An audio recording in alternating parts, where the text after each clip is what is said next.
Welcome to LenTalk number 188. This is for the 19th of November, 2023. The lectionary passages, and the one in particular I picked is the First Thessalonians one. I picked it for a couple of reasons. One is that if you're reading the Bible in chronological order, this is the first one, the first book that you would read. The earliest story of Jesus comes not from Matthew, Mark, Luke, and John. It comes from Paul. And the first of all of Paul's letters, the earliest one, the first one written, is this one right here, First Thessalonians. So this is the significance of what you're going to be hearing today and what you're reading in First Thessalonians. Now, in First Thessalonians 4 and 5, they're really part of the same kind of theme. And Paul is encouraging the first Christians to remember that Jesus has promised to return. And the return of Christ is the focus of this reading. Now, concerning the times and the seasons, brothers and sisters, you do not need to have everything written to you. For you yourselves know very well that the day of the Lord will come like a thief in the night, when they say there is peace and security, that sudden destruction will come upon them, as labor pains come upon a pregnant woman, and there will be no escape. But you, beloved, are not in darkness for that day to surprise you like a thief. For you are all children of light and children of the day. We are not of the night or of darkness, so then let us not fall asleep as others do. Let us keep awake and be sober. For those who sleep, sleep at night, and those who are drunk, get drunk at night. Here we go. But since we belong to the day, let us be sober. Put on the breastplate of faith and love, and for a helmet of hope of salvation. For God has destined us not for wrath, but for obtaining salvation through our Lord Jesus Christ, who died for us, so that whether we are awake or asleep, we may live with him. Therefore, encourage one another and build up each other, as indeed you are doing. Now, let's talk about the first Christians. A couple things to get clear. The first Christians did not come together primarily to worship, but to eat a sumptuous meal together. They devoted themselves to the apostles' teaching and to fellowship, to the breaking of bread and to prayer. That's Acts 2:42. So they came together to experience the joy of eating the Lord's Supper on the Lord's Day. And while eating there, they experienced grand fellowship, bathed in prayer. Now, the teaching could take place before the meal, which sometimes it did. It could take place after the meal, or even sometimes during the meal. But it's hard to really talk and communicate while you're masticating, while you're eating. While you're meeting, if you will, meating. In Greek, the breaking of bread and fellowship and breaking of bread fellowship are the same thing. There's no breaking of bread and fellowship. The breaking of bread was fellowship. They're simultaneous activities. So the devotion that's talked about here in Acts 2 was to three things: fellowship around meals, prayer, and the apostles' teaching. Now, the German theologian and Near Eastern scholar Joachim Jeremias argued that the core Eucharistic concept of anamnesis, do this in remembrance of me, is given as a reminder for God, not more than a remembrance for us. So it's like the rainbow, this ribbon of beauty, of all the colors, of all the spectrum. It's not something that we're to see and remember. It's something for God to remember. It's a covenant that God made with us, and the sign of that covenant was the rainbow, but it's a sign to God. Don't destroy them with a flood again. And so it's, in some ways, do this in remembrance of me, what we call in Greek the anamnesis. Do this in remembrance of me, is a reminder, not to us, but to God, like the rainbow, not to flood the earth, but it's a reminder to Jesus to return to the earth and to host the messianic table, and for us to join that messianic table that Jesus will bring when he returns. So let's put this passage here, this quote apocalyptic passage, in a perspective. Now, by the way, apocalypse is a real confusion of words like apocalyptic, eschatology, millennial, teleology, dispensationalism, Armageddon. I mean, they all kind of get confused and conflated. But literally, an apocalypse means an unveiling, an opening up, an opening of the curtain to see what's behind it. And so that's what we're dealing with here in this apocalyptic literature. And we are reminded, in other words, every time we do this in remembrance, we're reminding God, return, please come quickly. Lord, come quickly. Join us at this table. Be the host of this. This is your table. Now join us in your presence, with your presence. And so it's a whole new way of looking at Eucharist. It's something that we do, but it's we do with this apocalyptic sense that we're reminding Jesus, Lord, come quickly. Maranatha. Lord, come quickly. Come, Lord Jesus. The one who is, the one who was, the one who is to come. The one who is to come. Please, we all speak out of three voices. The Christian voice is three voices. The voice of the times that we're in, the voice of the times, an echo of the times that were past, and you hear the distant faint of the future in that voice. And so the do this in remembrance to me has these three voices, but most particularly, it's a reminder to, like the rainbow, a reminder to God to please come quickly. Now, I chose this because we are living in an apocalyptic moment. And we are living in a world where humanity is hurtling towards calamity. That these are toxic, turbulent, tumultuous times that generate this kind of sense that we're living on the edge of Armageddon. And this is not just something you're hearing in the church. I mean, wherever I go in the church, all this prophetic stuff that, this is the end times, and it may be, but let me tell you why that's dangerous to go there. But we're also getting encouraged from, I just picked out some articles recently from the literature, some of the most quoted and widely celebrated journals out there. Here's The Atlantic.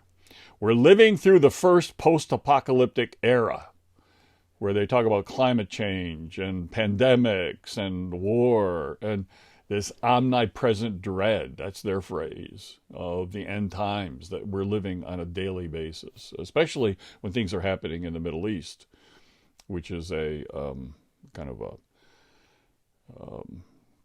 a place where is fraught and freighted with apocalyptic significance. Here's the New Yorker, Armageddon time, the apocalyptic mood of 2022. You got threats of nuclear annihilation, climate disaster, civilizational collapse, the devolution of nation states as they're all collapsing. Here's The Guardian, apocalypse now, the current crisis reviving fears of Armageddon. And here's The Guardian actually does like the work of biblical scholars and points out how events today are matching what are in biblical prophecies. Here's Salon magazine, a Salon magazine. We're obsessed with the apocalypse because it feels like we're living in one. So it says there's a reality behind the apocalyptic craze. Here's Vice. It feels like the end of the world because it is.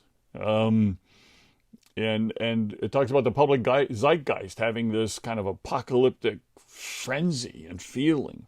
Here's the Washington Post. The language of Armageddon, the style of the tweets. And it shows how, social media amplifies this apocalyptic anxiety and the cascading crises of the time that we're in. And when things happen in the Middle East, as I said, what happened on October 7th? It's kind of a countdown to apocalypse in the minds of people, because the quote Holy Land is such a hot zone for apocalyptic sensibilities. Now here's what I want us to remember based on this passage in 1 Thessalonians 5, 1-11, especially the last portion. Before we go there and say it's the end times, let's get ready, get out our survival gear, we got to remember four things. Number one, this is an old kind of Bible study quiz, but did Jesus know everything? Well, of course, we all say, well, Jesus is the Son of God, so he knew everything. But the answer is no. Even Jesus said, I don't know the time when I will be returning. So let's start with this. Some people think they know more than Jesus. Even Jesus said he didn't know. It was up to the Father. And so he was not going to go there himself and tell us when. He gave us intimations, but he said, I don't know even. And so let's not know more than Jesus. Let's not tell everybody. I just start from the premise. Because this is the next one. Be faithful till he comes. So number one, Jesus didn't know, we don't know. Number two, we are told that until he does come, we are to be faithful until he comes. In other words, in this sense, every age is equidistant from eternity. Every age. That we need to approach the time that we're in as if it were every day. It could be the last day of our life, or it is both the last day and the first day of our life. So we live it in this alpha omega sense that this is the first day of the rest of my life. This is the first day. So we live it with this first day excitement, but this as if let's be prepared if it were the end. So there's this sense of celebration and preparation. Celebration of this is the future unfolding. This is the first day. This is the day the Lord has made. Be glad and rejoice in it. But this could be my last day. But my last day becomes my first day, because this is our birthday to eternity, or our birthday with Jesus. Now, we also are given here two very important images that we kind of slide over at our peril. We are told that part of this preparation for the return of Jesus is that we are given a breastplate and a helmet. In other words, we're told that we need to live not in a bomb shelter, okay? Not with survival gear and survival food and keeping our heads down or ducking under the desk drills. I mean, what a ridiculous thing we did. As if that's going to save us from nuclear annihilation. Let's duck under your desk. We don't live in a bomb shelter. We live with a breastplate and a helmet. Now, it is even the definition here of what the breastplate is and what the helmet is even more specific. It's a breastplate, which is meaning, what is a breastplate? It protects your heart. A helmet protects your mind. So in the midst of this apocalyptic fervor and frenzy, whatever the time you're in, protect your heart, protect your mind, and safeguard your inmost being. Protect what matters most, your humanity. Protect it. Don't lose it. Don't dehumanize it and degrade it with all of this craziness. Protect your head of hope and salvation. Protect your mind from mind games and mind manipulation. And protect your heart, a heart of faith, a heart of love. Never lose that faith in the providence and promises of God. Never lose that love you had at first, the romance of that relationship that you had with Jesus, and begin each day with that. So we are given a challenge and a charge to, in the midst of all this apocalyptic craze, here's the breastplate of faith and salvation. Here's the helmet of hope, that you are believing in the providence and promises of God. So what does it mean? It means, for me, every day, put on that helmet of hope and that breastplate of faith. Protect my heart, protect my mind. Number one, I'm going to limit my consumption of negative news and any social media that breeds despair and fear, which means you have to choose your information sources wisely. Exposure to fear, negativity, panic is harmful to your health. It's harmful to your heart. It's harmful to your mind. To put on the helmet of hope and the breastplate of faith means daily you immerse yourself in prayer that provide, in the midst of all the outer turmoil, that inner peace that we all need, the peace that passes understanding, the understanding and the craziness. It means to put on that helmet of hope and the breastplate of faith. It means that every day you're going to express love through small acts of kindness, support for others who are struggling, care. We're all caregivers now. Care for those that need the care the most. It also means to express not just our love, but express our gratitude for the beauty that God has given us, to show this gratefulness for the blessings of life, for life's simple pleasures, of whatever is before you as food, just to celebrate that. It also means to find creative outlets to process this fear and uncertainty. And this is where the role of art and music and writing and conversation. It also means the helmet of hope and the breastplate of love and faith is to live one day at a time. Stop catastrophizing about the future. Live each day out of just, this is the day the Lord has made. I'm going to trust in God's providence. I'm going to trust in a power greater than myself. Which also, and I want to end here, means you live teleologically more than eschatologically. Now, I don't have time. Len Wilson and I wrote a book last year called Telos, The Hope of Heaven Today. And the whole book is about what does it mean to live out of putting the last things first and to live teleologically, realizing that God has already accomplished what God has promised God would accomplish.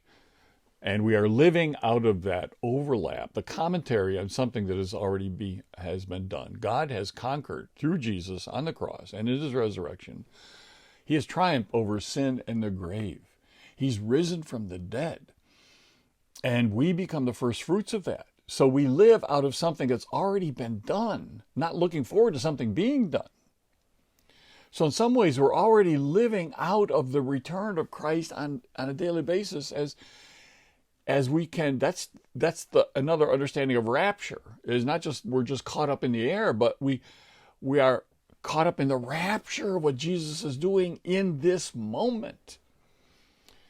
And so we live each day out of the power of what has already been done, out of the end, not eschatologically, out of the present, looking to the future, but out of the future, looking to the working its way into the present and encompassing the past. And I'm going to end with this little image here that I think speaks to me the difference between eschatology and teleology and what it means to put on the helmet of hope and the breastplate of faith and love. I grew up with a blackboard. Some of you have no idea maybe what I'm talking about here, a blackboard. Now they use whiteboards, but when I was growing up, it was a blackboard. You had chalk. So we're just going to start with that. And I just dated myself, I know. I got a piece of chalk. The goal of this chalk is to go from one side of the blackboard to the other in as straight a line as I can do it. If I put my eye, as I start here on this side of the blackboard, if I put my eye on the chalk and I keep my eye on the chalk and I go to the other end of the chalkboard, the blackboard,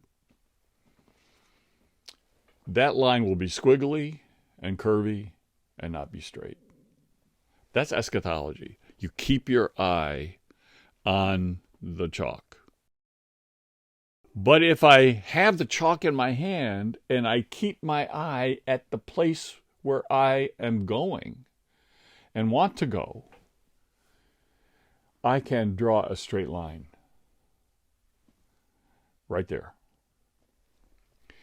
That's teleology. And what we are being told here with wearing the breastplate of love and faith, the helmet of hope, is that our faith and our hope are in what God has already done in Jesus. And so we look to him and to what he has already done, and we live each day and trace our lives, keeping our eyes fixed on him, the author and finisher of our faith. So wear the breastplate, wear the helmet every day, and keep your eye on the prize that has already been won and delivered. And that is the one who is, the one who was, and the one who is to come, and what he's already done.